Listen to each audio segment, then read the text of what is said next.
Berarti kalau sekarang kita masih hidup, masih ada rezeki bagi kita atau tidak? Yakin masih ada? Apa rezekinya? Bukankah membuka mata rezeki? Bukankah bernapas rezeki? Bukankah kita melihat keluarga rezeki? Bukankah kita masih punya sahabat rezeki? Bukankah kita masih bisa menikmati hidup adalah rezeki? Jangan pernah membatasi rezeki pada sifat yang bentuknya materi saja. Terlalu kecil, terlalu kerdil kalau kita membatasi rezeki pada bab yang sifatnya rupiah saja, yang pada sifat duitnya saja. Gaji terbatas, tapi rezeki Allah tidak terbatas. Gaji ada selipnya, tapi rezeki tidak ada selipnya. Bismillahirrahmanirrahim. Assalamualaikum warahmatullahi wabarakatuh. Subhanallahi wa bihamdihi, subhanallahil azim, adada khalqihi wa ridha nafsihi wa zinata arshihi wa midada kalimatihi. Asyhadu an la ilaha illallah wahdahu la syarikalah wa asyhadu anna Muhammadan abduhu wa rasuluh. Allahumma sholli ala sayyidina Muhammadin sallallahu alaihi wasallam. Dan tentu kita berharap kepada Allah, setiap hari yang kita jalani adalah hari-hari yang kita isi dalam kebaikan dan perbaikan. Maka orang beriman yang cerdas dalam hidupnya adalah dia yang paling banyak mempersiapkan bekal untuk kehidupan setelah kehidupan dunia ini. Rasulullah SAW pernah menyampaikan, satu kali Rasul pernah ditanya oleh seorang, "Ya Rasulullah, siapakah orang beriman yang paling utama hidupnya, yang paling mulia hidupnya?" Maka Rasulullah SAW kemudian menjawab, orang beriman yang paling mulia, yang paling utama hidupnya adalah ahsanuhum khuluqa, yang paling baik akhlaknya. Kemudian seseorang itu bertanya kembali, lantas siapakah orang beriman yang paling cerdas dalam hidupnya? Maka Rasulullah SAW kemudian menjawab, yang paling cerdas dalam hidupnya adalah dia yang paling banyak ingat mati dan mempersiapkan bekal kematiannya. Allahu Akbar. Bapak Ibu yang dirahmati Allah, dalam beberapa hari kebelakang, bulan kebelakang, kita banyak mendengar kabar saudara kita, sahabat kita, teman kita, tetangga kita yang sudah dipanggil usianya oleh Allah Subhanahu wa taala, baik karena wabah COVID-19 atau karena penyakit yang lain. Apa sebenarnya renungan yang bisa kita dapatkan? Tentu yang paling utama adalah membuat kita harus semakin ingat, merenung bahwa kita semua juga sama, tinggal menunggu detak-detik perjumpaan dengan kematiannya saja. Yang membedakan mereka yang sudah diambil usianya dengan kita adalah hanya waktu take off-nya saja, hanya waktunya saja. Beliau lebih duluan, nah kita barangkali belum diberikan kesempatan untuk itu. Hanya kita semua percaya bahwa kita semua pasti akan berjumpa dengan bab yang namanya kematian itu. Kullu nafsin dha'iqatul maut. Setiap yang bernafas, setiap yang berjiwa pasti akan meninggal, pasti akan mati. Maka ada 3 wasiat yang pernah disampaikan oleh malaikat Jibril alaihi salam kepada baginda Nabi Muhammad sallallahu alaihi wasallam, yang saya kira wasiat ini perlu kita renungi juga oleh kita sebagai umat Nabi sallallahu alaihi wasallam agar kita bisa menjalani hidup dengan tenang dan bahagia. Ahilman, apa wasiatnya? Ada 3. Yang pertama, kata Jibril, "Ya Muhammad, wahai Muhammad, ishma syi'ta fa innaka mayyitun." Hiduplah kamu sesuka kamu ingin hidup, silahkan. Tapi ingat, fa innaka mayyitun, kamu akan berjumpa dengan yang namanya kematian. Maka Bapak Ibu hadirin yang dirahmati Allah, setiap saat ketika kita masih diberikan kesempatan hidup di dunia oleh Allah, ingatlah bahwa kita pasti akan kembali kepada Allah. Inna lillahi wa inna ilaihi raji'un. Ya. Sehingga Apa yang kita mintakan kepada Allah selama kita hidup? Selama kita hidup, kita pengen bener hidup selamat di jalan Allah dan wafat dalam keadaan baik di jalan Allah. Kan doa yang sering kita bacakan itu kan, Allahumma inna nas'aluka salamatan fid din wa afiyatan fil jasad wa ziyadatan fil ilmi wa barakatan fil rizqi wa taubatan qabla al maut wa rahmatan indal maut wa maghfiratan ba'dal maut. Allahumma hawwin alaina fi syakaratil maut wan najata minan nar wal afwa indal hisab. Hidup selamat, sehat afiat, ilmu bertambah, rizki barokah, taubat sebelum wafat, rahmat ketika wafat, ampunan setelah wafat. Ya Rabb, ringankan sakaratul kami ya Rabbal alamin. Itu yang kita mintakan. Maka Bapak Ibu yang dirahmati Allah, berkali-kali Ahilman sampaikan kepada Bapak Ibu hadirin sekalian, kalau hari ini kita masih diberikan kesempatan usia oleh Allah, ingat dua hal saja. Yang pertama, boleh jadi karena amal kita masih sedikit, sehingga Allah berikan kesempatan usia agar di sisa usia ini kita sibuk beramal. Ya, kita tutupin kekurangan kita yang dulu gitu loh. Ustadz, dulu saya sering berbuat maksiat. Ustadz, dulu sering saya berbuat dosa. Oke, yang dulu pernah kita lakukan, tutup itu semua, bertaubat kepada Allah kalau salah. Kalau itu dosa, tinggalkan. Kalau itu maksiat, berhenti, bertaubat kepada Allah. Yakin, innallaha yuhibbut tawwabina wa yuhibbul mutatahhirin. Sesungguhnya Allah mencintai orang yang senantiasa bertobat. Kenapa dia bertobat? Karena dia tahu banyak dosa, kemudian dia mensucikan dirinya. Allah suka kepada orang yang bertobat, minta ampun, bertobat, minta ampun, bertobat, minta ampun. Allah suka, Bapak Ibu yang dirahmati Allah, hadirin yang dirahmati Allah. Maka tutup keburukan kita, tutup maksiat kita, tutup dosa kita. Dengan cara apa nutupinnya? Dengan kebaikan kita di waktu sekarang. Apa yang bisa jadi motivasi bagi kita? Bahwa kita semua pasti akan berjumpa dengan yang namanya kematian. Tidak ada nasihat yang paling luar biasa dalam kehidupan kita kecuali nasihat tentang zikrul maut, ingat kematian. Kita lagi futur, lagi down, lagi nggak semangat, Ustaz, lagi nggak semangat nih, ingat mati. Saat kita sedang istiqomah di jalan Allah, futur, kita lagi down, ingat kematian. Saat kita dakwah, kemudian kita menyerah, Ustaz, capek lah dakwah ini, udahlah biarin aja yang lain. Shh, ingat kematian. Nggak lama hidup di dunia ini, sebentar saja. Maka kalau kita masih diberikan kesempatan usia, ingat boleh jadi amal kita masih sedikit, sehingga kita isi dengan amal-amal kebaikan ke depan.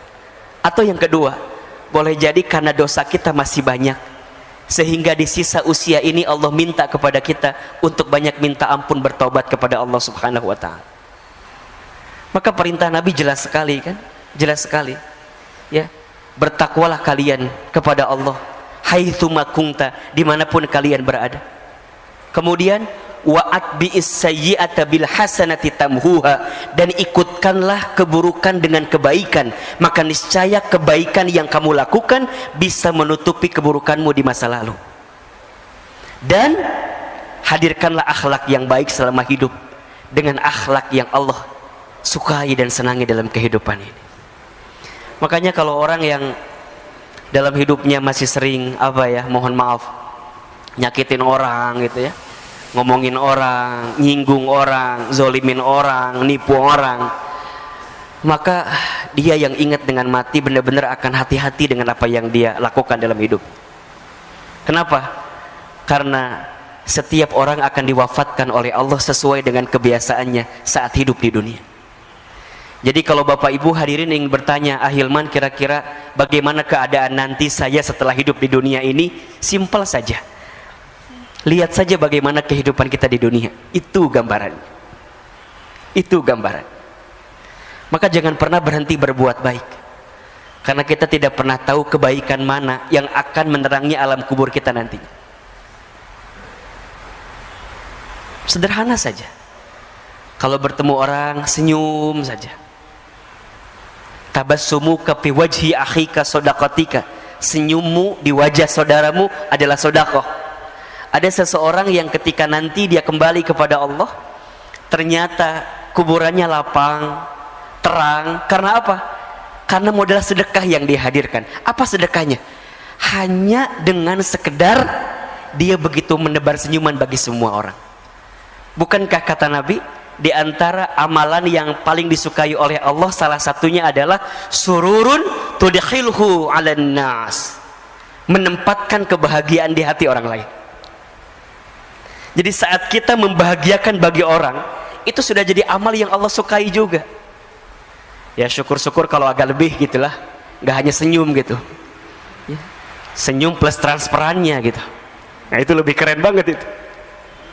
Karena begitu banyak orang yang sudah kembali kepada Allah, hari ini mereka minta dibangkitkan kembali, minta dihidupkan kembali. Apa permintaannya? Fa'asaddaqa wa akun minas solihin. Ya Rabb, jangan engkau wafatkan kami dan engkau hidupkan kami sebentar saja, maka aku akan menjadi ahli sedekah dan akan menjadi orang yang soleh. Maka nasihat pertama, wasiat pertama, ishma syi'ta fa innaka mayyitun. Hiduplah kamu sesuka kamu ingin hidup, tapi ingat kamu akan berjumpa dengan yang namanya kematian.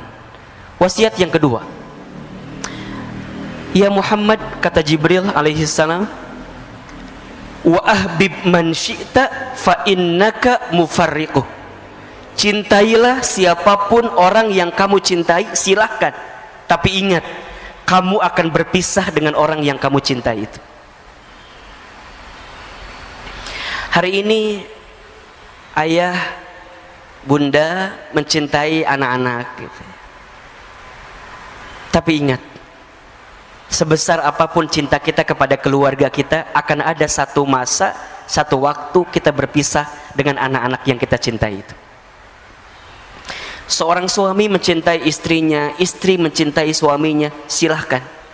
Tapi harus siapkan space di hati kita bahwa suatu saat pasti kita akan berpisah dengan orang-orang yang kita cintai itu. Barangkali ini pesan untuk kita yang boleh jadi dalam beberapa waktu ke belakang kehilangan seseorang yang kita cintai gitu. Ada seorang anak yang kehilangan orang tuanya, ada orang tua yang kehilangan anaknya, ada istri yang kehilangan suaminya, ada suami yang kehilangan istrinya, ada kita yang kehilangan sahabat, saudara yang kita cintai. Sikap terbaik adalah terima keadaan itu.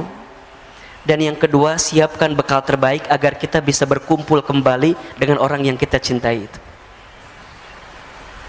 Maka doakanlah orang-orang yang sudah kembali kepada Allah, karena mereka sungguh menanti doa-doa dari kita yang masih hidup ya. Doa-doa dari kita yang masih hidup sangat menanti, sangat menunggu. Tapi kan Ustadz, gitu kan, kadang ada bahasa tapi gitu.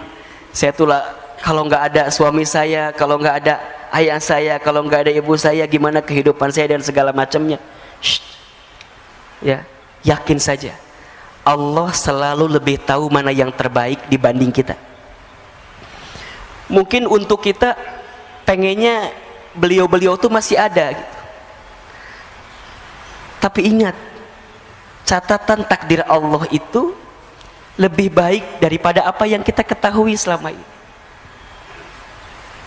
Wa asa an takrahu syai'an wa huwa khairul lakum wa asa an tuhibbu syai'an wa huwa syarrul lakum wallahu ya'lamu wa antum la ta'lamun. Boleh jadi kamu membenci sesuatu padahal itu baik bagimu. Boleh jadi kamu menyukai sesuatu padahal itu buruk bagimu. Allah lebih tahu sedangkan kamu tidak mengetahuinya. Maka sikap pertama adalah terima bahwa kita pasti akan berpisah dengan orang yang kita cintai itu. So simpelnya, sederhananya, pesannya, ayah bunda, bapak ibu, jamaah, kalau hari ini kita masih bersama dengan orang yang kita cintai, maka cintailah mereka dengan sepenuh hati, dengan sepenuh cinta, karena kita akan merasakan kehilangan yang paling dalam ketika kita benar-benar kehilangan orang yang kita cintai itu. Maka belajarlah dari sekarang, para suami, para istri, belajarlah mencintai pasangan dengan sempurna, dengan sepenuh hati, dengan sepenuh cinta. Siapkan bekal terbaik bersama, agar ketika nanti kita berpisah di dunia, Allah kumpulkan kembali kita nanti di surganya Allah subhanahu wa ta'ala. Itu permintaan kita. Saya ditinggal orang tua saya ketika saya kecil. Sedih pasti, gelisah iya. Terus apa yang saya lakukan? Hari ini apa yang kita hadirkan? Kita berdakwah, kita belajar, kita menuntut ilmu, kita menyampaikan apa yang kita dapatkan dari guru-guru kita. Di antara motivasinya, ya Rob, kalau seandainya hamba di waktu kecil belum sempat bisa membalas kebaikan orang tua hamba, maka hamba bermohon kepadamu ya Rob, kalau hari ini ada sedikit ilmu yang hamba sampaikan kepada orang lain, tolong ya Rob, jadikan amal ini sebagai hadiah terbaik untuk orang tua hamba, agar kemudian nanti orang tua hamba bisa berkumpul kembali bersama hamba di tempat yang terbaik di hadapanmu ya Rabbal Alamin. Maka seorang anak yang ditinggal oleh orang tuanya, kalau kita ingin membahagiakan orang tua kita, tidak ada cara lain kecuali jadilah anak yang soleh. Itu, jadilah anak yang soleh. Doakan orang tua kita, beramal soleh, niatkan untuk orang tua kita. Insya Allah mudah-mudahan nyampe jadi kebaikan buat orang tua kita. Idza matal insan in qata'a amaluhu illa min salasin. Ketika manusia meninggal terputus semua amalnya. Ingat nih, perhatikan ya. Yang terputus amal siapa? Amal si mayit. Tapi kalau amal orang-orang yang beserta dengannya, bersama dengan dirinya, boleh jadi sampai. Apa diantaranya? Sodakatin jariyatin, sedekah jariah. Maka Bapak Ibu yang dirahmati Allah, kalau kita masih diberikan kesempatan hidup hari ini, silahkan bersedekah jariah. Ustaz, orang tua saya dulu nggak sempat bersedekah, apakah boleh kita anaknya melanjutkan? Silahkan. Insya Allah. Satu kali ada seorang sahabat bernama Sa'ad bin Ubadah radhiyallahu an bertanya kepada Nabi sallallahu alaihi wasallam, ya Rasulullah, aku ingin berbakti kepada ibundaku, tapi ibundaku sudah wafat. Bagaimana caranya agar aku bisa berbuat baik untuk ibundaku? Rasul kemudian menjawab, bersedekahlah untuk ibundamu. Kemudian sahabat ini bertanya kembali, ya Rasulullah, sedekah apa yang bisa aku berikan untuk ibundaku? Kata Nabi, sedekah air. Maksudnya gimana? Kata Nabi, bangunkan sumur atas nama ibundamu, maka insya Allah setiap sumur yang nanti keluar airnya digunakan oleh orang lain, maka setiap air yang mengalir itu akan sampai pahalanya untuk ibundamu yang sudah wafat. Maka ayo siapkan dari sekarang apa? Insya Allah akan mengalir terus deras. Kalau ada orang tuanya yang sudah wafat, coba tengok, kalau masih ada hartanya yang sekiranya bisa kita sedekahkan kepada kepentingan umat, keluarkan. Baik itu masjidnya kah, baik itu fasilitas yang ada di masjidnya kah, karpetnya, AC-nya, kipas anginnya, gentengnya, lantainya, semua niatkan. Insya Allah itu jadi kebahagiaan buat orang tua kita yang sudah kembali kepada Allah.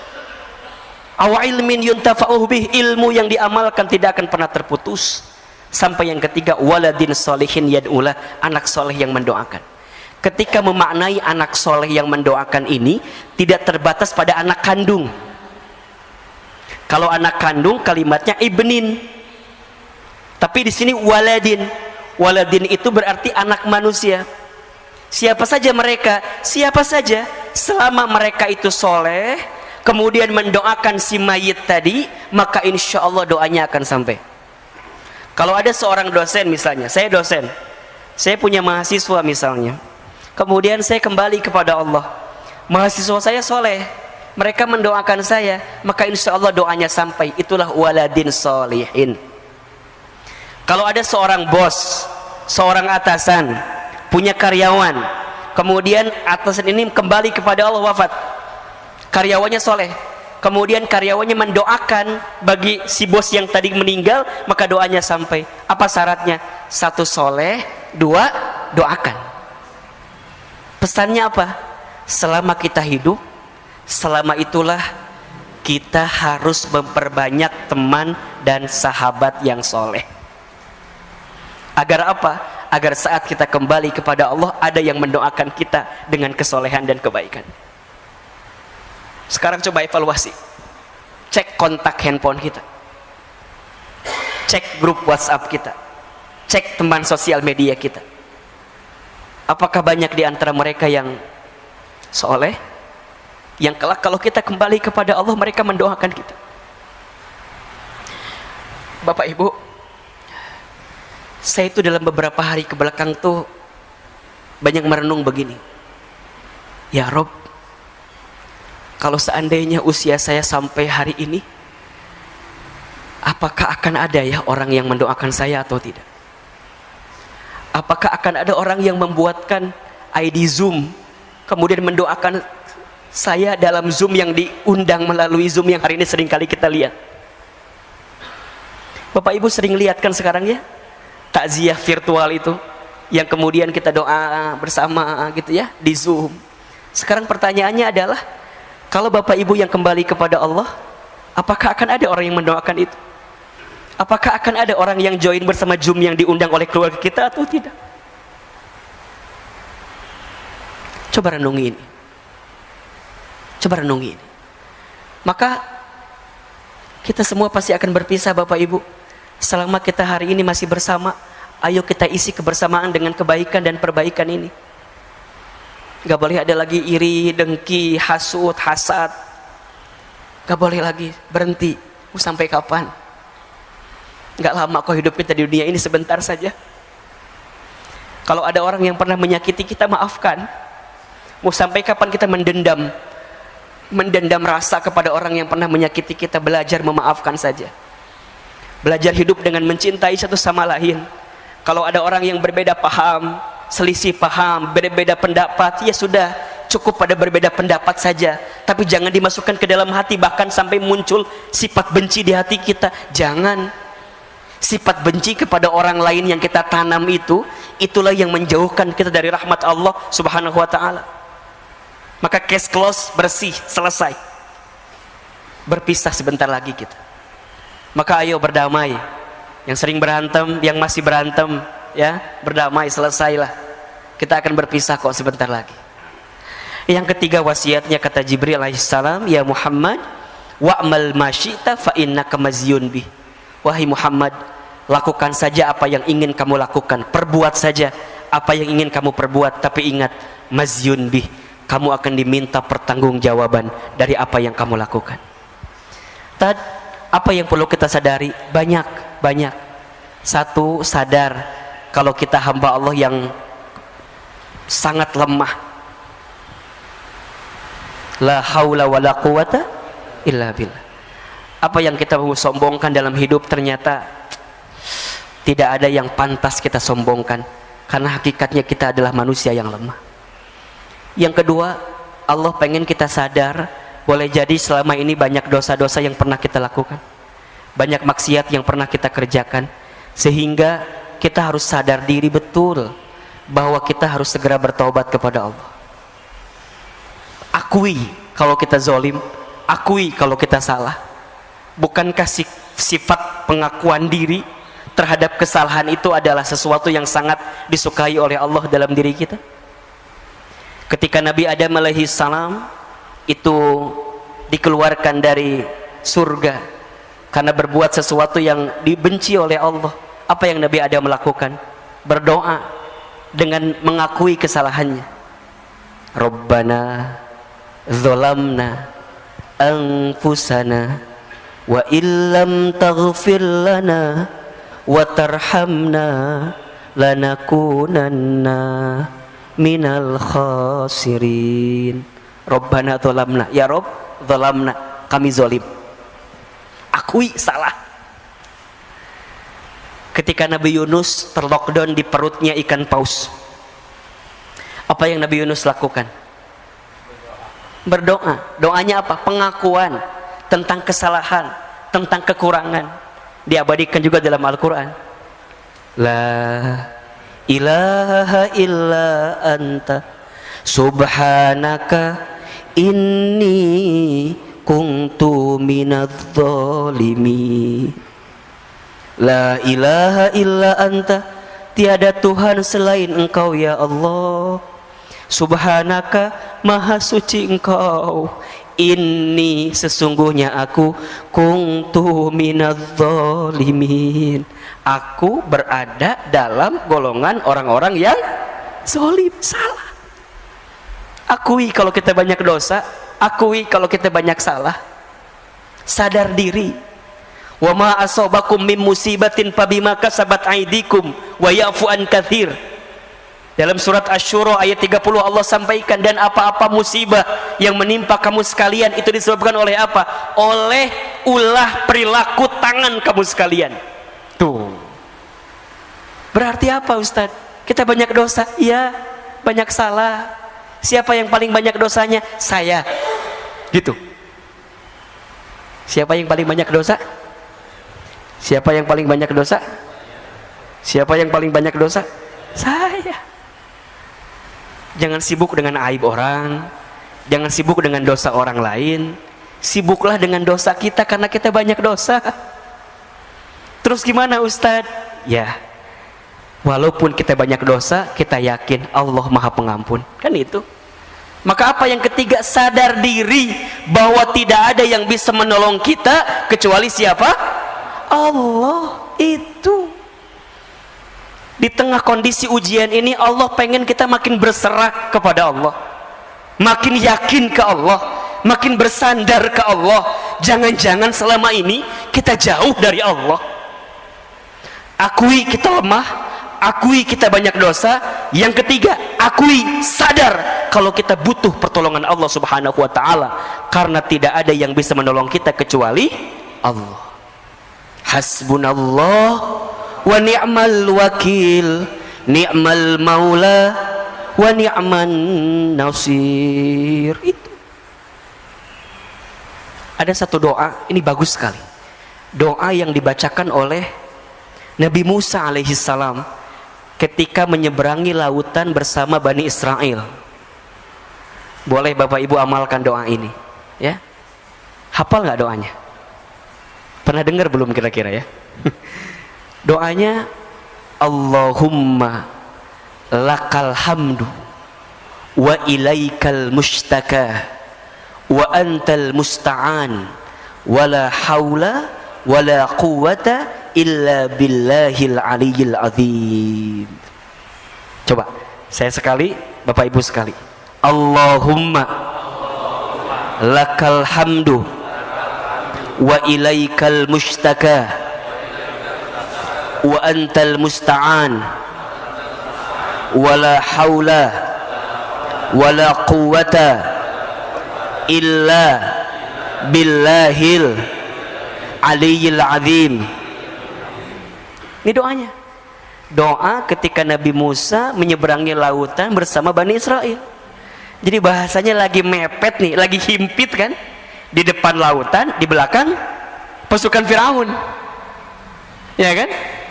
Mikirnya ke depan udah pasti kecebur ke laut, kalau balik ke belakang ditangkap oleh Firaun.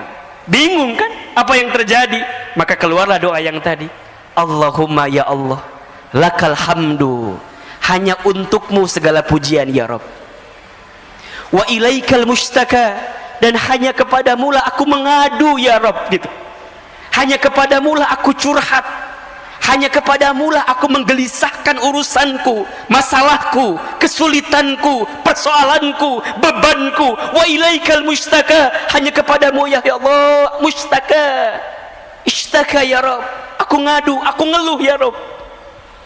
Bapak Ibu, ngeluh tuh boleh apa enggak? Boleh, asalkan ngeluhnya sama siapa? Punten. Ngeluh sama Allah boleh, berarti doa. Yang tidak boleh adalah ngeluh kepada manusia. Kalau kita ngeluh kepada manusia, berarti kita tidak ridho dengan apa yang Allah berikan, dan kita tidak bersandar kepada Allah. Ngeluh Ustaz, wa ilaikal mustaka, kepada Allah. Kenapa harus kepada Allah? Apa kata Nabi Musa? Wa antal musta'an ya Rabb, karena hanya Engkau yang bisa menolong kami ya Rabb. Ya Rabb. Yang bisa menolong kita siapa? Allah. Wala haula wala quwata illa billah. Sungguh tidak ada daya upaya, tidak ada kemampuan kecuali Engkau ya Rabb yang memberikan kemampuan kepada kami. Maka hari ini Bapak Ibu yang dirahmati Allah Subhanahu wa taala, kita diajarkan untuk benar-benar bersandar kepada Allah. Hati-hati. Hati-hati ya. Jangan bersandar kepada selain Allah. Berharap kepada manusia adalah patah hati yang disengaja. Kalau ingin bahagia, berharapnya sama Allah saja. Hari ini kita berharap kepada apa yang kita lakukan juga salah, tapi berharaplah kepada Allah. Di tengah pandemi, prokes jalan terus, harus. Itu ikhtiar kita. Vaksin, bismillah, jalan terus. Tapi ingat, di balik itu semua, kita harus bertawakal kepada Allah. Bismillahirrahmanirrahim. Allah, la haula wa la quwata illa billahil aliyyil azim. Kesombongan kita, keangkuhan kita yang tidak bersandar kepada Allah lah yang kemudian akan mengundang azab dalam diri kita, musibah dalam diri kita, dan sesuatu yang menyakitkan dalam diri kita. Maka ya, jalani ikhtiar dengan terbaik, tapi ingat yang menentukan semuanya adalah Allah. Maka sadar diri betul, banyak minta pertolongan kepada Allah ya. Banyak minta ampun kepada Allah, karena di tengah kondisi ini Allah sangat menanti-nanti doa-doa kita. Allah menanti-nanti apa yang kita hadirkan. Termasuk di tengah kondisi seperti ini, yang benar-benar kita perlu hadirkan selama hidup adalah sikap kita dalam menyikapi semuanya. Tolong catat baik-baik ya. Ada 4 kunci hidup bahagia ini. Yang pertama, ridho dengan apa yang Allah berikan kepada kita. Ini penting sekali. Allahumma raddini biqadaika wasobirni ala balaika wa'uzi'ni syukra ala ni'amaika. Ya Rabb, berikan aku kemampuan untuk ridho dengan segala ketentuan. Sikap ridho, terima kalau ini sudah terjadi, terima kalau ini terjadi, kalau ini menimpa kita. Berhenti menggelisahkan keadaan, berhenti mengeluhkan keadaan, karena kita yakin apa yang Allah datangkan dalam kehidupan kita ada hikmah yang sedang Allah siapkan untuk kita. Pentingnya sikap ridho, karena Allah hanya akan bersama dengan orang-orang yang ridho. Rasulullah SAW bersabda, Inna idhamal jazai ma'a idhamil balai. Sesungguhnya beratnya ujian, besarnya pahala itu tergantung beratnya ujian. Innallaha idza ahabba qauman ibtalahum. Sesungguhnya Allah apabila sedang mencintai suatu kaum, seorang hamba, ibtalahum, maka Allah segerakan ujian bagi mereka. Faman radiya falahur ridho. Barang siapa yang ridho dengan segala ketentuan Allah, maka di dalamnya ada keridhaan Allah. Waman sakhita, dan barang siapa yang murka, yang benci, yang marah dengan segala ketentuan Allah, falahus sukhtu, maka di dalamnya ada kemurkaan dari Allah. Maka sikap pertama ridho, terima dengan keadaan yang kita dapatkan saat ini. Yang kedua, ikhlas ketika melakukan sesuatu. Ridho saat menerima, ikhlas saat melepas. Lakukan sesuatu karena Allah. Belajarlah melakukan sesuatu karena Allah. Inna sholati wa nusuki wa mahyaya wa mamati lillahi rabbil alamin. Yang ketiga, sabar ketika diberi musibah. Dan yang keempat, syukur ketika diberi nikmat. 4 kunci bahagia.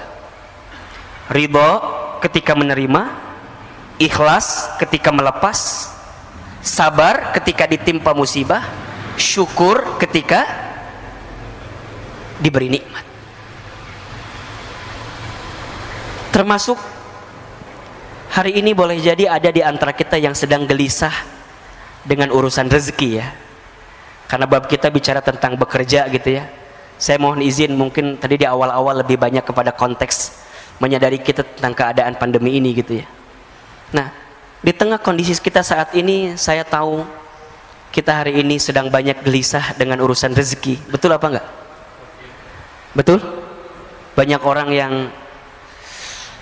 mungkin mohon maaf ya, harus di PHK, diberhentikan, dirumahkan. Ada nggak? Banyak. Ada orang yang omset bisnisnya berkurang. Ada? Ada. Gelisah wajar, resah wajar. Yang tidak boleh apa? Berlebihan dalam kegelisahan, dan gelisahnya sama siapa, itu yang tidak boleh.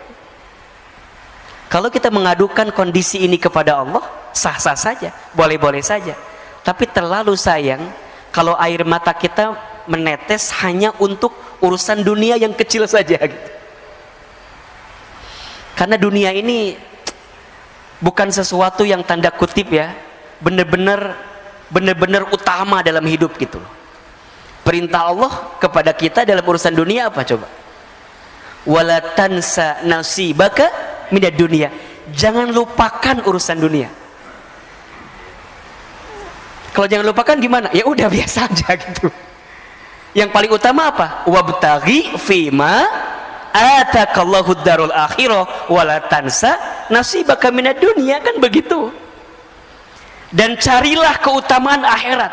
Jadi utamanya apa? Akhirat. Dunianya apa? Wala tansa nasibaka minad dunia. Jangan lupakan urusan dunia gitu. Bahkan kalau kita merujuk ayat lain, perintah Allah dalam urusan dunia apa? Famshu fi manakibiha. Jalanlah.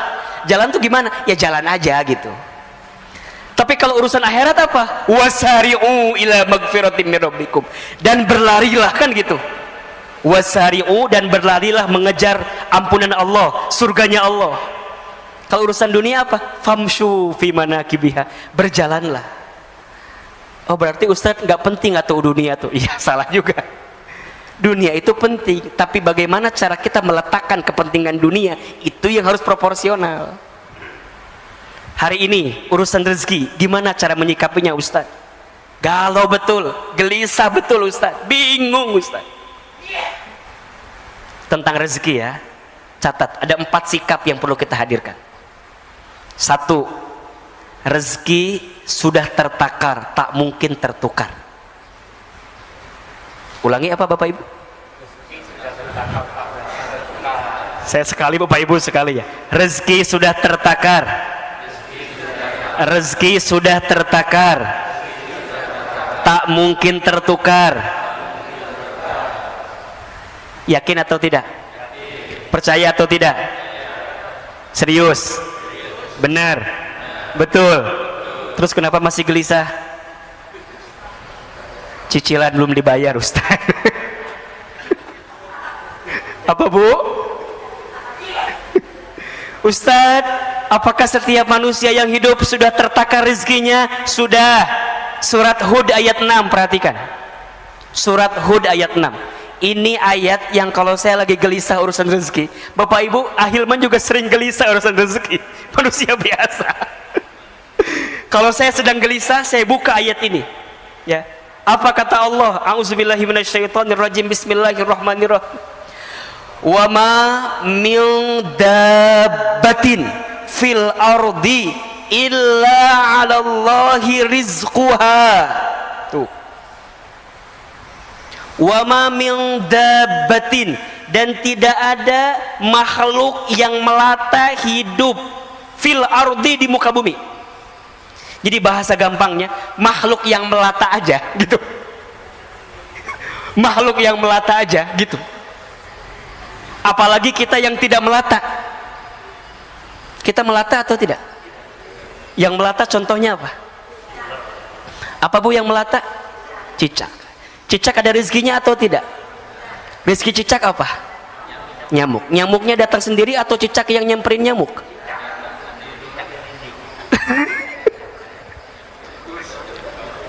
Yang nyamperin nyamuk ke cicak atau cicak ke nyamuk? Cicak-cicak di dinding diam-diam merayap. Terus? Oke. Jadi yang datang nyamuk atau cicak?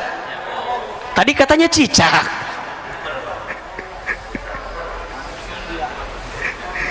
Tidak usah memperdebatkan nyanyian itu lah ya. Bapak Ibu, ini banyak orang yang lupa tuh. Ada konteks yang pertamanya apa? Cicak di mana kerjanya?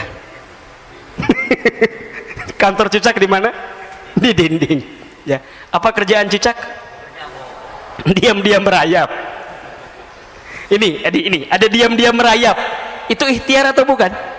Itu usaha atau bukan? Ya. Ya, betul nggak? Ya, konteksnya sebelum ke sana nih. Nanti itu akan ada pada sikap kedua. Sikap pertamanya illa 'alallahi rizquha, dan setiap manusia yang hidup, makhluk yang hidup, bahkan yang melata pun 'alallahi rizquha, dijamin oleh Allah rizkinya. Maka kalau hari ini ayah, bunda, bapak, ibu, kita semua jamaah yang hadir masih diberikan kesempatan hidup oleh Allah, maka di saat yang bersamaan Allah masih menyiapkan jatah rezeki untuk kita.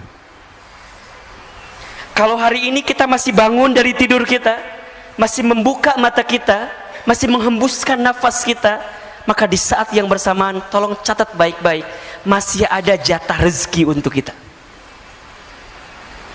Karena seseorang tidak akan pernah diwafatkan oleh Allah sebelum habis jatah rezekinya. Berarti kalau sekarang kita masih hidup, masih ada rezeki bagi kita atau tidak? Yakin masih ada? Apa rezekinya? Bukankah membuka mata rezeki? Bukankah bernapas rezeki? Bukankah kita melihat keluarga rezeki? Bukankah kita masih punya sahabat rezeki? Bukankah kita masih bisa menikmati hidup adalah rezeki? Jangan pernah membatasi rezeki pada sifat yang bentuknya materi saja. Terlalu kecil, terlalu kerdil kalau kita membatasi rezeki pada bab yang sifatnya rupiah saja, yang pada sifat duitnya saja. Gaji terbatas, tapi rezeki Allah tidak terbatas. Gaji ada selipnya, tapi rezeki tidak ada selipnya. Gaji ada tanggal bulannya, tapi rezeki tidak ada tanggal bulannya. Setuju atau tidak? Yakin? Paham? Jadi kalau hari ini kita masih hidup, masih ada rezeki atau tidak? Tuh, kenapa insya Allah jawabannya? Kadang-kadang insya Allah nggak yakin gitu loh. Yakin. Maka apa sifat yang kedua sikapnya? Ikhtiar. Wa alaysa lil insani illa ma sa'a, dan seseorang tidak akan mendapatkan sesuatu kecuali apa yang diusahakannya. Gitu. Maka yakin di hati rizkinya masih ada, tapi jangan diem. Ah, tenang aja lah. Udah ada kok. Gak bisa. Kerja, jalan, ikhtiar, usaha. Tapi kan Ustadz usaha apa tuh sekarang mah? Nah, ada nggak bahasa kayak gitu tuh? Ustadz usaha apa sekarang mah? Nggak ada Ustadz. Yang ada malah kita di PHK Ustadz. Ada nggak yang kayak gitu tuh? Berhenti, ganti kalimatnya. Bapak Ibu hadirin yang boleh jadi hari ini diberhentikan dari pekerjaannya, boleh jadi ini adalah waktu kita untuk memulai usaha atau dagang kita. Ayo belajar saja, bekerja saja apa yang bisa kita hadirkan. Kalau ada teman kita misalnya mohon maaf yang dia punya barang apa, kita bilang boleh nggak saya jadi resellernya, jualan. Kita punya banyak teman di kontak kita. Masa sih dari sekian banyak teman nggak ada yang mau beli? Dari 500 teman kita di sini, coba tawarin aja dulu dah. Masa nggak nyangkut 1-2 mah? Itu ikhtiar kita. Tapi konteksnya ingat yang pertama, dalam ikhtiar jangan menuhankan ikhtiar. Jelas nggak kira-kira? Jangan menuhankan ikhtiar, tetap menuhankannya Allah. Ikhtiar kita hanyalah wasilah kita saja untuk menunaikan apa yang Allah perintahkan kepada kita. Ada yang nanya gini, Ahilman, iya, kan katanya rezeki sudah tertakar, tak mungkin tertukar, sudah dijamin. Terus untuk apa kita bekerja? Ada nggak yang suka nanya begitu tuh? Ini pertanyaan pasrah namanya tuh. Coba saya mau tanya, Bapak Ibu, kenapa kita masih bekerja? Kenapa kita masih berusaha? Hah? Karena itu ikhtiar. Kenapa harus ikhtiar? Kan katanya rezeki sudah dijamin.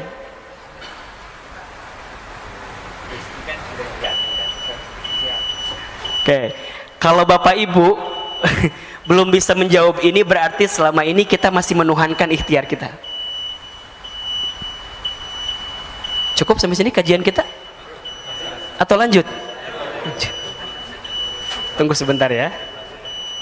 Gini, Bapak Ibu, ikhtiar, usaha, dagang, kerja itu adalah bagian kewajiban kita untuk memenuhi perintah Allah dalam kehidupan kita.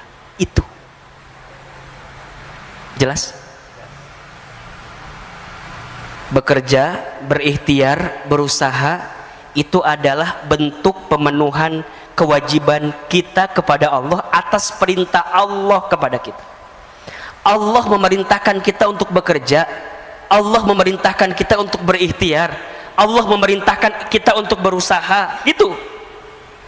Tapi Allah tidak minta kita menentukan hasilnya, karena hasilnya Allah yang sudah menakarnya. Betul?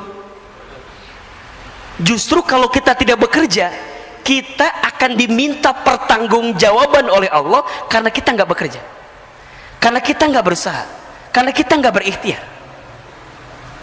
Seorang suami, seorang ayah, kepala keluarga, di rumah tangga, di keluarganya, apa di antara kewajiban kita sebagai seorang suami? Bekerja, mencari nafkah, itu kewajiban. Berarti kalau kita tidak bekerja, tidak mencari nafkah, kelak kita akan dihisab oleh Allah Subhanahu wa taala. Hei Hilman, misalnya, kamu jadi suami, kamu jadi ayah, kamu nggak bekerja, kamu nggak mencari nafkah, kamu nggak berusaha, kamu ngapain aja? Itu yang akan ditanya. Jadi hari ini kita bekerja, hari ini kita berusaha adalah bentuk pemenuhan kewajiban kita kepada Allah. Ya Rob, hamba bekerja, hamba berikhtiar, tapi hamba yakin ya Rob, hasilnya Engkau yang menentukan segalanya. Maka disinilah harus ada sikap yang benar-benar confirm gitu loh. Rizki Allah yang jamin, kita hanya berikhtiar menjalankannya. Nah, tinggal nanti yang ketiga, ikhtiar yang seperti apa yang Allah sukai, kan begitu. Ikhtiarnya adalah ikhtiar yang tidak membuat kita jauh dari Allah. Ikhtiar apa? Ikhtiar dengan kekuatan takwa kepada Allah. Maka dalam dia ikhtiar, apa yang dia perhatikan? Bukan banyak sedikitnya harta yang dia dapatkan, bukan. Apa yang dia pikirkan? Halal haramnya, berkah tidaknya, surga nerakanya, baik tidaknya, itu yang dia pikirkan. Bukan banyak sedikit, tapi yang dia pikirkan, ini berkah nggak ya? Ini halal tidak ya? Itu jadi pertimbangan betul. Kenapa? Karena bekerja yang dihiasi dengan ketakwaan kepada Allah, maka itulah yang akan mengantarkan keberkahan dalam hidupnya. Wa may yattaqillah yaj'al lahu makhraja wa yarzuqhu min haitsu la yahtasib. Dan barang siapa yang bertakwa kepada Allah, dalam bekerjanya ada ketakwaan kepada Allah. Satu, dia tidak meninggalkan perintah Allah, tahu betul mana prioritasnya. Ketika datang panggilan azan, panggilan sholat, kemudian dia berhenti sejenak, tunaikan perintah Allah. Ketika memilah-milih pekerjaan, maka dia pilih-pilih benar-benar pekerjaannya. Bukan hanya gajinya besar atau kecil, bukan, tapi ini berkah nggak ya? Ini halal nggak ya? Ustadz, apa itu ukuran berkah? Dua ukuran berkah itu. Satu, berkah itu kan maknanya ziyadatul khair ya, bertambahnya kebaikan. Ada dua indikatornya. Satu, bertambah ketaatan kita kepada Allah. Yang kedua, bertambah manfaat kita kepada manusia. Nah, itu berkah tuh. Jadi kalau hari ini Bapak Ibu ingin mengukur apakah pekerjaan saya berkah, apakah harta saya berkah, lihat dua hal tadi. Satu, apakah membuat kita makin dekat dan taat ke Allah atau tidak. Kalau dengan pekerjaan ini malah kita malah jauh dari Allah, melakukan semua yang Allah larang, malah di dalamnya mohon maaf ada dosa, ada maksiat, nggak berkah sebanyak apapun yang kita dapatkan. Dan yang kedua, bermanfaat bagi manusia yang lain. Tinggal yang keempat, nanti hasilnya apa? Kita serahkan hasilnya kepada Allah. Yakin rezeki dijamin oleh Allah. Dua, ikhtiar sebagai bentuk kewajiban kita atas perintah dari Allah. Yang tawakal itu adanya di awal, di tengah, atau di akhir? Di mana? Di semuanya. Tawakal sebelum ikhtiar. Apa contohnya? Apa? doa, ya kan? Niatnya benar. Hari ini kita sholat subuh, sebelumnya sholat tahajud. Ini tawakal sebelum ikhtiar kita gitu loh. Datangi Allah, ketuk pintu langitnya, angkat kedua telapak tangan, munajat kepada Allah, minta sama Allah. Kadang-kadang fokus kita lebih sibuk kepada pekerjaan kita, tapi kita nggak ngetuk pintunya Allah sebelum kita bekerja. Kita ini kadang-kadang kalau ketinggalan kereta, sibuknya minta ampun. Tapi kita lupa ini untuk menengadahkan tangan, untuk bermohon kepada Allah dengan urusan-urusan dunia kita agar Allah menuntun kita. Maka ada tawakal sebelum ikhtiar. Bagaimana caranya? Datangi Allah, bangun di sepertiga malam, sholat tahajud, munajat, zikir, doa, muhasabah, nangis di hadapan Allah. Mohon maaf, kalau kita menginginkan sesuatu tapi masih belum terbukti dengan sholat tahajud kita, berarti kita masih belum serius, belum bersungguh-sungguh menginginkan sesuatu yang kita mintakan kepada Allah. Maka hari ini Bapak Ibu, sahabat saya yang sedang sulit urusan dunianya, urusan rezekinya, ayo bangun di sepertiga malam, minta sama Allah. Nangis kalau bisa. Bukankah waktu sepertiga malam itu adalah waktu yang sangat istimewa? Janji Allah kepada kita surat Al-Isra 79. Wa minal laili fatahajjad bihi nafilatan laka asa ayyab'asaka rabbuka maqaman mahmuda. Dan di waktu malam fatahajjad bihi, bangunlah kamu. Untuk apa? Dirikan salat tahajud nafilatan laka, sebagai tambahan untuk dirimu. Apa yang Allah janjikan kepada kita? Asa ayyab'asaka rabbuka maqaman mahmuda. Maka niscaya Allah akan angkat derajat hidupmu maqaman mahmuda, ke tempat yang mulia. Ayo bangun, bangun. Ini bagian ikhtiar kita tawakal kepada Allah. Kemudian sholat 2 rakaat sebelum subuh. Bukankah kita tahu pesan dari Nabi SAW, barang siapa yang menunaikan sholat 2 rakaat sebelum waktu subuh, maka sama dengan dia mendapatkan pahala seperti mendapatkan apa? Dunia beserta isinya. Itu baru sholat sunnahnya 2 rakaat sebelum subuh. Gimana sholat subuhnya? Gitu cara membacanya. Kadang-kadang kita mah, Ustadz, berarti cukup atau Ustadz ya 2 rakaat sebelum subuh, subuhnya nggak sholat. Salah ini. Sebelum subuhnya aja udah dapat dunia beserta isinya, apalagi sholat subuhnya.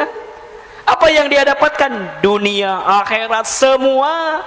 Bahkan barang siapa yang salat subuh berjamaah di masjid, maka fi zimmatillah, maka di hari itu dia sedang berada dalam penjagaan Allah Subhanahu wa taala.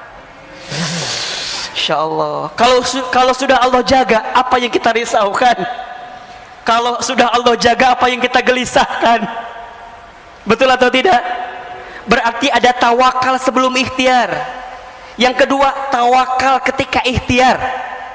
Gimana maksudnya? Kita hanya memilih mana yang baik menurut Allah, bukan yang baik menurut kita. Karena yang baik menurut kita belum tentu baik di mata Allah, tapi yang baik menurut Allah itu pasti baik untuk kita. Maka benar-benar dia pertimbangkan, ini baik nggak ya, ini enggak ya, ini halal nggak ya, ini haram nggak ya. Itu tawakal kepada Allah. Dan dia tidak meninggalkan kewajibannya kepada Allah. Termasuk kewajiban kita kepada Allah adalah ikhtiar dan usaha kita. Sampai yang ketiga, tawakal ba'da ikhtiar. Tawakal setelah ikhtiar. Kita serahkan hasilnya kepada Allah. Maksimalkan ikhtiar, kuatkan doa, hasilnya kita serahkan kepada Allah, karena Allah lebih tahu apa yang diberikan untuk kita semua. Maka Bapak Ibu yang dirahmati Allah, hadirkan syukur di hati kita. Betul-betul bersyukur. Banyak sekali nikmat yang Allah berikan kepada kita. Belajarlah menghadirkan sifat qanaah namanya. Qanaah itu merasa cukup dengan apa yang Allah berikan kepada kita. Dalam urusan apa? Urusan dunia. Merasa cukup. Ya, cukup. Kan enak ya Pak? Hidup cukup tuh enak gak Pak? Enak, cukup. Mau renovasi rumah? Cukup. Mau ganti kendaraan? Cukup. Anak SPP sekolah? Cukup. Apalagi? Naik haji? Cukup. Mau umroh? Cukup. Nikah lagi? Okay. Jangan itu maaf. Cukup. Cukup. Insyaallah. Dan ada satu doa kan yang Nabi juga anjurkan kepada kita kalau kita keluar rumah dalam ikhtiar. Bismillahirrahmanirrahim. Allah la haula wala quwata illa billah. Barang siapa yang membaca doa ini ketika keluar rumahnya untuk ikhtiar, maka Allah akan berikan kecukupan, ketenangan dan keselamatan. Dah. Pada akhirnya ujungnya apa? Kita kembali kepada Allah. Maka siapkan rezeki yang halal saja, siapkan rezeki yang berkah saja. Jangan gelisahkan rezekimu, karena rezeki sudah tertakar, tak mungkin tertukar. Tapi gelisahkanlah bagaimana caramu mendapatkan rezeki itu, karena itu yang akan Allah tanya dalam kehidupan kita. Allah nggak akan nanya berapa banyaknya, enggak. Tapi Allah akan nanya gimana dapatnya, kan gitu. Pakai apa, dibelanjainnya kemana, itu.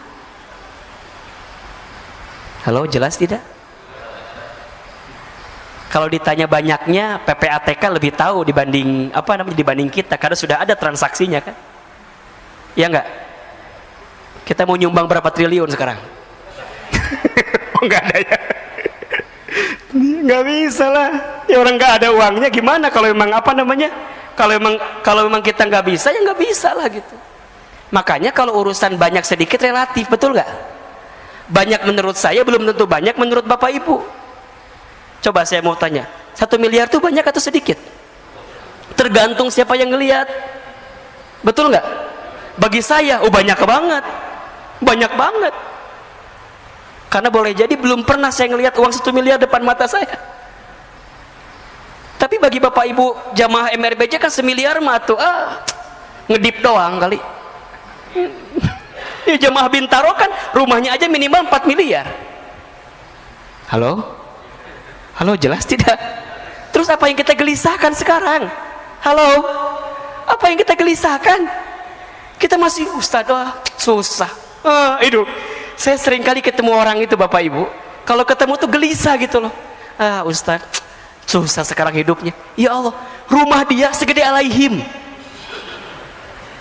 Rumahnya segede Alaihim masih ngomong susah. Ya Allah. Saya bilang, Bapak di mana rumahnya? Bintaro. Sektor berapa? 9. Sektor 3. Masih ngomong susah. Ya Rob, gimana saya? Yang rumahnya bukan di Bintaro. Sekarang nggak tahu, besok mungkin di Bintaro kali. Ini banyak yang amin harus beli rumah di Bintaro kayaknya. Jadi masih ngomongin susah ya Rob. Coba deh, mulai hari ini bicaranya, Ustadz, alhamdulillah. Di tengah pandemi ini bahagia betul. Enak gak kalimat begitu? Enak. Walaupun susah, tapi kalimatnya bahagia. Nular ke kita, Pak. Nular. Bapak ketemu orang yang ngomongnya negatif mulu tuh, ngaruh ke kita. Ngaruh betul. Bapak ketemu orang ngomongnya curhat terus, gelisah terus, urusan dunia. Capek nggak, Pak? Capek. Kita juga sama, Pak. Masa kita harus ngomong dua-duanya? Ustaz, saya tuh lagi susah. Pak, Ustaz juga lagi susah. Ribet lah kalau begitu. Makanya saya mohon izin ya, mungkin Bapak Ibu yang sering ngobrol sama saya di MRBJ gitu ya, para pengurus, rasa-rasanya nanti kalau saya bicara selalu optimis aja gitu loh. Udah bismillah aja, yakin aja, sok ya, gitu. Minimal nyemangatin, walaupun belum tentu juga gitu Pak. Karena kalau kita negatif semua. Tapi kalau kita bicaranya yakin, optimis, positif, naikin imun, minimal naikin imun. Makanya Bapak Ibu nih punten ya, yang sering update status, udahlah, sekarang statusnya yang baik-baik aja dah. Jangan bikin status yang bikin kita gelisah galau, jadi penyakit buat kitanya. Makanya kalau ada yang statusnya nggak jelas, udah delete aja dah. Gak usah jadi teman kita, pusing. Imun kita turun Pak. Coba Bapak dapat berita yang kira-kira hoax dan segala macam, ngaruh nggak Pak? Ngaruh. Malah kalau bisa mah udahlah sosial media distancing lah, matiin lah liur. Pusing nggak kira-kira? Pusing. Coba bapak ibu ada status begini nih, gini nih contohnya nih, lapar. Status macam apa itu ya? Lapar. Tinggal makan gitu ya. Kalau ada itu juga. Kalau nggak ada gimana? Bukan, bapak kirim GoFood ke dia gitu loh. Ini cuma baca doang.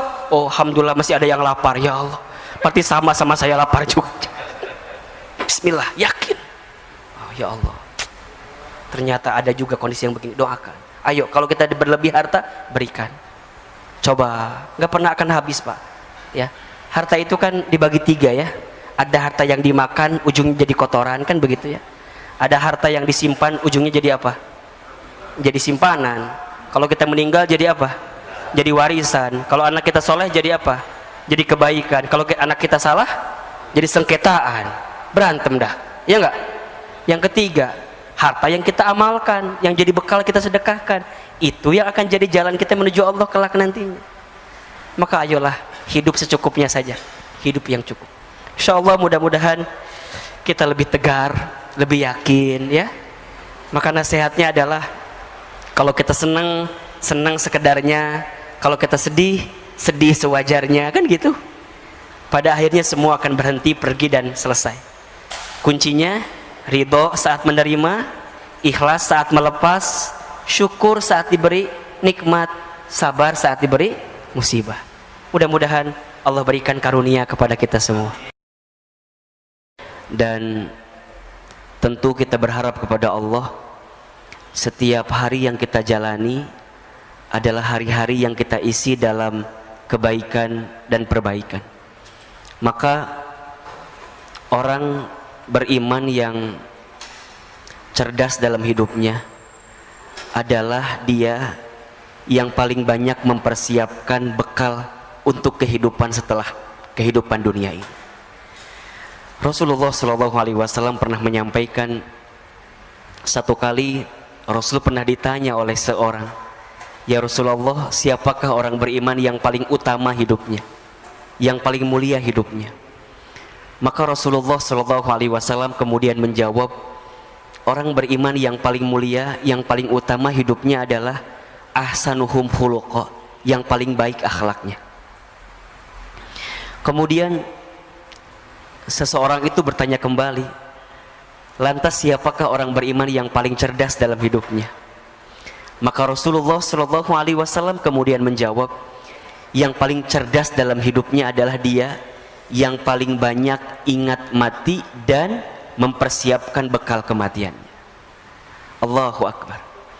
Bapak Ibu yang dirahmati Allah, dalam beberapa hari kebelakang, bulan kebelakang, kita banyak mendengar kabar saudara kita, sahabat kita, teman kita, tetangga kita yang sudah dipanggil usianya oleh Allah Subhanahu wa taala, baik karena wabah COVID-19 atau karena penyakit yang lain.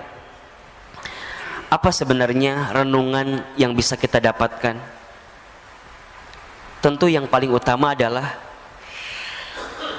membuat kita harus semakin ingat, merenung bahwa kita semua juga sama, tinggal menunggu detak-detik perjumpaan dengan kematiannya saja. Yang membedakan mereka yang sudah diambil usianya dengan kita adalah hanya waktu take off-nya saja, hanya waktunya saja. Beliau lebih duluan, nah kita barangkali belum diberikan kesempatan untuk itu. Hanya kita semua percaya bahwa kita semua pasti akan berjumpa dengan bab yang namanya kematian itu. Kullu nafsin dha'iqatul maut. Setiap yang bernafas, setiap yang berjiwa pasti akan meninggal, pasti akan mati. Maka ada 3 wasiat yang pernah disampaikan oleh malaikat Jibril alaihi salam kepada baginda Nabi Muhammad sallallahu alaihi wasallam, yang saya kira wasiat ini perlu kita renungi juga oleh kita sebagai umat Nabi sallallahu alaihi wasallam agar kita bisa menjalani hidup dengan tenang dan bahagia. Ahilman, apa wasiatnya? Ada 3. Yang pertama, kata Jibril, ya Muhammad, wahai Muhammad, ishma syi'ta fa innaka mayyitun. Hiduplah kamu sesuka kamu ingin hidup silahkan, tapi ingat, fa innaka mayyitun, kamu akan berjumpa dengan yang namanya kematian. Maka Bapak Ibu hadirin yang dirahmati Allah, setiap saat ketika kita masih diberikan kesempatan hidup di dunia oleh Allah, ingatlah bahwa kita pasti akan kembali kepada Allah. Inna lillahi wa inna ilaihi raji'un. Ya. Sehingga apa yang kita mintakan kepada Allah selama kita hidup, kita pengen benar hidup selamat di jalan Allah dan wafat dalam keadaan baik di jalan Allah. Kan doa yang sering kita bacakan itu kan, Allahumma inna nas'aluka salamatan fid din wa afiyatan fil jasad wa ziyadatan fil ilmi wa barakatan fil rizqi wa taubatan qabla al maut wa rahmatan indal maut wa maghfiratan ba'dal maut. Allahumma hawwin alaina fi syakaratil maut wan najata minan nar wal afwa indal hisab. Hidup selamat, sehat afiat, ilmu bertambah, rizki barokah, taubat sebelum wafat, rahmat ketika wafat, ampunan setelah wafat. Ya Rabb, ringankan sakaratul kami ya Rabbal alamin. Itu yang kita mintakan. Maka Bapak Ibu yang dirahmati Allah, berkali-kali Ahilman sampaikan kepada Bapak Ibu hadirin sekalian, kalau hari ini kita masih diberikan kesempatan usia oleh Allah, ingat dua hal saja. Yang pertama, boleh jadi karena amal kita masih sedikit, sehingga Allah berikan kesempatan usia agar di sisa usia ini kita sibuk beramal. Ya, kita tutupin kekurangan kita yang dulu gitu loh. Ustadz, dulu saya sering berbuat maksiat. Ustadz, dulu sering saya berbuat dosa. Oke, yang dulu pernah kita lakukan, tutup itu semua, bertaubat kepada Allah kalau salah. Kalau itu dosa, tinggalkan. Kalau itu maksiat, berhenti, bertaubat kepada Allah. Yakin, innallaha yuhibbut tawwabina wa yuhibbul mutatahhirin. Sesungguhnya Allah mencintai orang yang senantiasa bertobat. Kenapa dia bertobat? Karena dia tahu banyak dosa, kemudian dia mensucikan dirinya. Allah suka kepada orang yang bertobat, minta ampun, bertobat, minta ampun, bertobat, minta ampun. Allah suka, Bapak Ibu yang dirahmati Allah, hadirin yang dirahmati Allah. Maka tutup keburukan kita, tutup maksiat kita, tutup dosa kita. Dengan cara apa nutupinnya? Dengan kebaikan kita di waktu sekarang. Apa yang bisa jadi motivasi bagi kita? Bahwa kita semua pasti akan berjumpa dengan yang namanya kematian. Tidak ada nasihat yang paling luar biasa dalam kehidupan kita kecuali nasihat tentang zikrul maut, ingat kematian. Kita lagi futur, lagi down, lagi nggak semangat. Ustaz, lagi nggak semangat nih, ingat mati. Saat kita sedang istiqomah di jalan Allah, futur, kita lagi down, ingat kematian. Saat kita dakwah, kemudian kita menyerah, Ustaz, capek lah dakwah ini, udahlah biarin aja yang lain. Shh, ingat kematian. Nggak lama hidup di dunia ini, sebentar saja.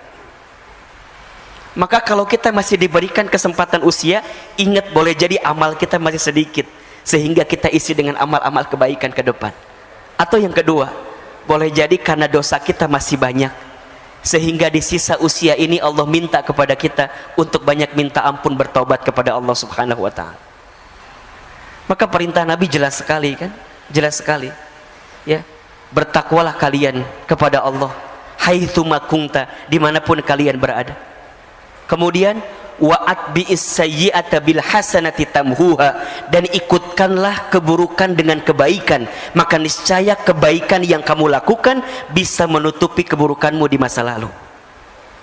Dan hadirkanlah akhlak yang baik selama hidup dengan akhlak yang Allah sukai dan senangi dalam kehidupan ini. Makanya kalau orang yang dalam hidupnya masih sering mohon maaf, nyakitin orang gitu ya, ngomongin orang, nyinggung orang, zolimin orang, nipu orang, maka dia yang ingat dengan mati benar-benar akan hati-hati dengan apa yang dia lakukan dalam hidup. Kenapa? Karena setiap orang akan diwafatkan oleh Allah sesuai dengan kebiasaannya saat hidup di dunia. Jadi kalau Bapak Ibu hadirin ingin bertanya, Hilman kira-kira bagaimana keadaan nanti saya setelah hidup di dunia ini, simpel saja. Lihat saja bagaimana kehidupan kita di dunia. Itu gambaran. Itu gambaran. Maka jangan pernah berhenti berbuat baik. Karena kita tidak pernah tahu kebaikan mana yang akan menerangi alam kubur kita nanti. Sederhana saja. Kalau bertemu orang, senyum saja. Tabassumuka fi wajhi akhika shadaqatika. Senyummu di wajah saudaramu adalah sedekah. Ada seseorang yang ketika nanti dia kembali kepada Allah, ternyata kuburannya lapang, terang. Karena apa? Karena modal sedekah yang dihadirkan. Apa sedekahnya? Hanya dengan sekedar dia begitu menebar senyuman bagi semua orang. Bukankah kata Nabi, di antara amalan yang paling disukai oleh Allah salah satunya adalah sururun tudkhilhu 'alan nas, menempatkan kebahagiaan di hati orang lain. Jadi saat kita membahagiakan bagi orang, itu sudah jadi amal yang Allah sukai juga. Ya syukur-syukur kalau agak lebih gitulah, nggak hanya senyum gitu ya. Senyum plus transparannya gitu. Nah itu lebih keren banget itu. Karena begitu banyak orang yang sudah kembali kepada Allah, hari ini mereka minta dibangkitkan kembali, minta dihidupkan kembali. Apa permintaannya? Fa'asaddaqa wa akun minas solihin. Ya Rabb, jangan engkau wafatkan kami dan engkau hidupkan kami sebentar saja, maka aku akan menjadi ahli sedekah dan akan menjadi orang yang soleh. Maka nasihat pertama, wasiat pertama, ishma syi'ta fa innaka mayyitun. Hiduplah kamu sesuka kamu ingin hidup, tapi ingat, kamu akan berjumpa dengan yang namanya kematian. Wasiat yang kedua, ya Muhammad, kata Jibril alaihi salam, wa ahbib man syi'ta fa innaka mufarriquh. Cintailah siapapun orang yang kamu cintai, silahkan, tapi ingat, kamu akan berpisah dengan orang yang kamu cintai itu. Hari ini ayah, bunda mencintai anak-anak gitu.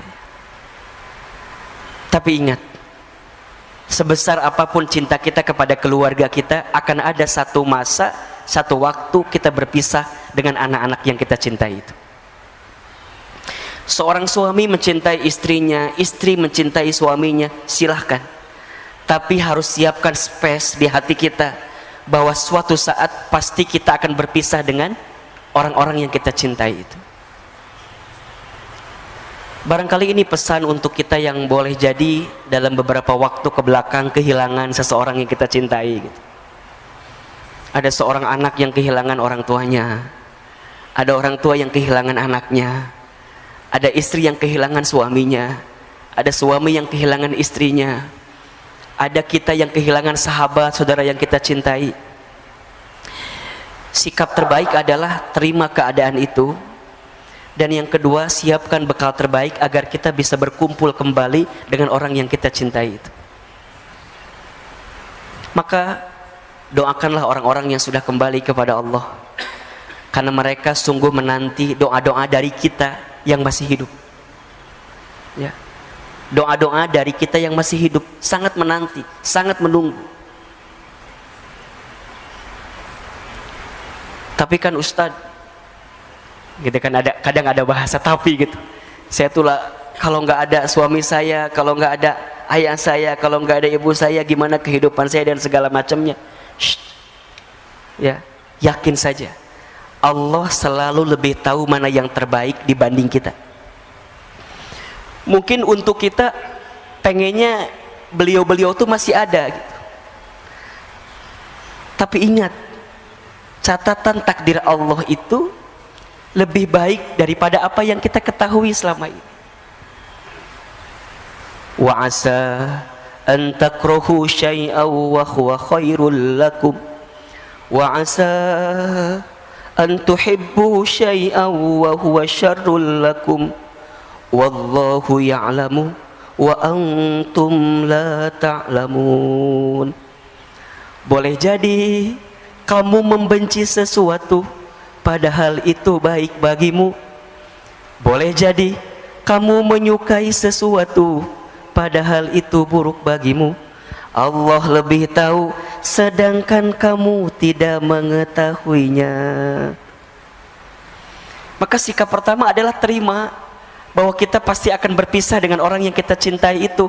So, simpelnya, sederhananya, pesannya, ayah bunda, bapak ibu, jamaah, kalau hari ini kita masih bersama dengan orang yang kita cintai, maka cintailah mereka dengan sepenuh hati, dengan sepenuh cinta, karena kita akan merasakan kehilangan yang paling dalam ketika kita benar-benar kehilangan orang yang kita cintai itu.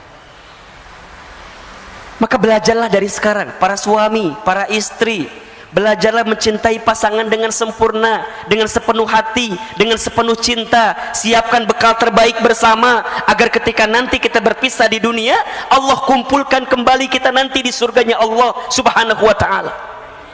Itu permintaan kita.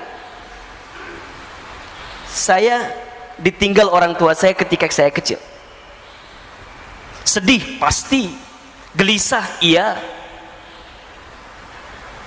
Terus apa yang saya lakukan? Hari ini apa yang kita hadirkan?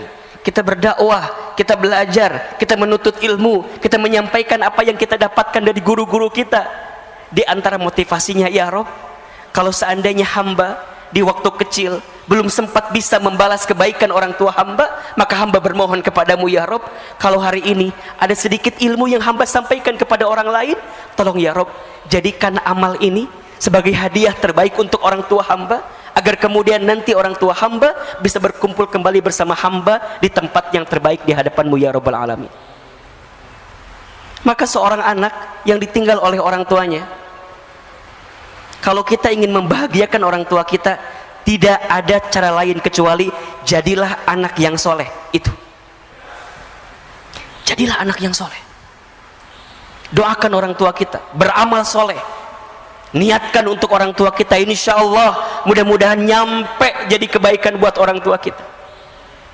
Idza matal insan in qata'a amaluhu illa min thalasin.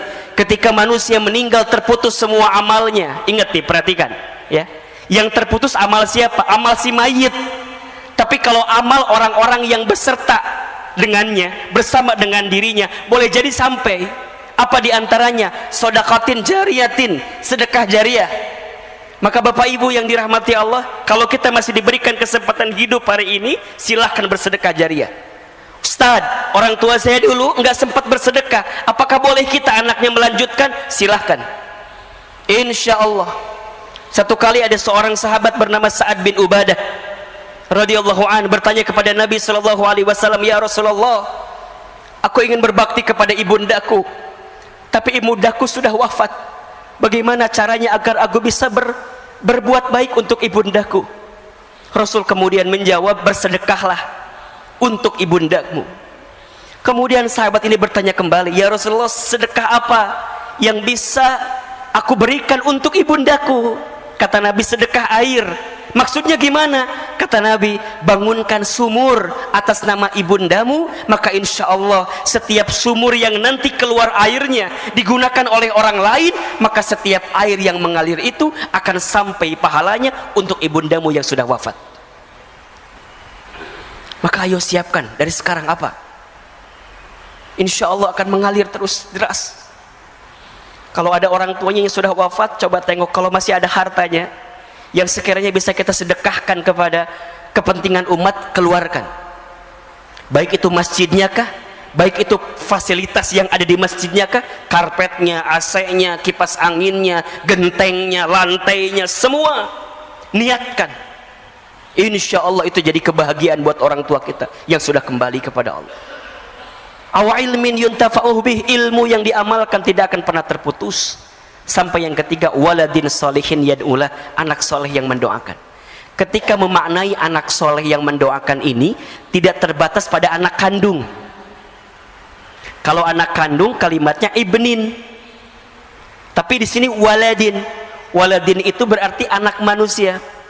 Siapa saja mereka, siapa saja, selama mereka itu soleh, kemudian mendoakan si mayit tadi, maka insya Allah doanya akan sampai. Kalau ada seorang dosen misalnya, saya dosen, saya punya mahasiswa misalnya, kemudian saya kembali kepada Allah, mahasiswa saya soleh, mereka mendoakan saya, maka insya Allah doanya sampai. Itulah waladin solihin. Kalau ada seorang bos, seorang atasan, punya karyawan, kemudian atasan ini kembali kepada Allah, wafat, karyawannya soleh, kemudian karyawannya mendoakan bagi si bos yang tadi meninggal, maka doanya sampai. Apa syaratnya? 1, soleh, 2, doakan. Pesannya apa? Selama kita hidup, selama itulah kita harus memperbanyak teman dan sahabat yang soleh. Agar apa? Agar saat kita kembali kepada Allah, ada yang mendoakan kita dengan kesolehan dan kebaikan. Sekarang coba evaluasi. Cek kontak handphone kita, cek grup WhatsApp kita, cek teman sosial media kita. Apakah banyak di antara mereka yang soleh, yang kelak kalau kita kembali kepada Allah mereka mendoakan kita? Bapak Ibu, saya itu dalam beberapa hari ke belakang tuh banyak merenung begini.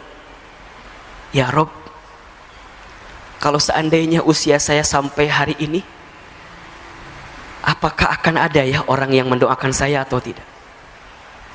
Apakah akan ada orang yang membuatkan ID Zoom kemudian mendoakan saya dalam Zoom yang diundang melalui Zoom yang hari ini sering kali kita lihat? Bapak Ibu sering lihat kan sekarang ya, takziah virtual itu yang kemudian kita doa bersama gitu ya di Zoom. Sekarang pertanyaannya adalah, kalau Bapak Ibu yang kembali kepada Allah, apakah akan ada orang yang mendoakan itu? Apakah akan ada orang yang join bersama Zoom yang diundang oleh keluarga kita atau tidak? Coba renungi ini. Coba renungi ini. Maka kita semua pasti akan berpisah Bapak Ibu. Selama kita hari ini masih bersama, ayo kita isi kebersamaan dengan kebaikan dan perbaikan ini. Gak boleh ada lagi iri, dengki, hasud, hasad. Gak boleh lagi, berhenti. Mau sampai kapan? Gak lama kok hidup kita di dunia ini, sebentar saja. Kalau ada orang yang pernah menyakiti kita, maafkan. Mau sampai kapan kita mendendam rasa kepada orang yang pernah menyakiti kita? Belajar memaafkan saja. Belajar hidup dengan mencintai satu sama lain. Kalau ada orang yang berbeda paham, selisih paham, berbeda pendapat, ya sudah, cukup pada berbeda pendapat saja. Tapi jangan dimasukkan ke dalam hati, bahkan sampai muncul sifat benci di hati kita. Jangan. Sifat benci kepada orang lain yang kita tanam itu, itulah yang menjauhkan kita dari rahmat Allah Subhanahu wa ta'ala. Maka case close, bersih, selesai. Berpisah sebentar lagi kita. Maka ayo berdamai. Yang sering berantem, yang masih berantem, ya, berdamai, selesailah. Kita akan berpisah kok sebentar lagi. Yang ketiga wasiatnya, kata Jibril alaihissalam, ya Muhammad, wa'mal ma syi'ta fa innaka mazyun bih. Wahai Muhammad, lakukan saja apa yang ingin kamu lakukan, perbuat saja apa yang ingin kamu perbuat, tapi ingat, mazyun bih, kamu akan diminta pertanggungjawaban dari apa yang kamu lakukan. Apa yang perlu kita sadari? Banyak. Satu, sadar kalau kita hamba Allah yang sangat lemah. La haula wa la quwata illa billah. Apa yang kita sombongkan dalam hidup ternyata tidak ada yang pantas kita sombongkan, karena hakikatnya kita adalah manusia yang lemah. Yang kedua, Allah pengen kita sadar, boleh jadi selama ini banyak dosa-dosa yang pernah kita lakukan, banyak maksiat yang pernah kita kerjakan, sehingga kita harus sadar diri betul bahwa kita harus segera bertaubat kepada Allah. Akui kalau kita zolim, akui kalau kita salah. Bukankah sifat pengakuan diri terhadap kesalahan itu adalah sesuatu yang sangat disukai oleh Allah dalam diri kita? Ketika Nabi Adam alaihi salam itu dikeluarkan dari surga karena berbuat sesuatu yang dibenci oleh Allah, apa yang Nabi Adam melakukan? Berdoa dengan mengakui kesalahannya. Rabbana dzalamna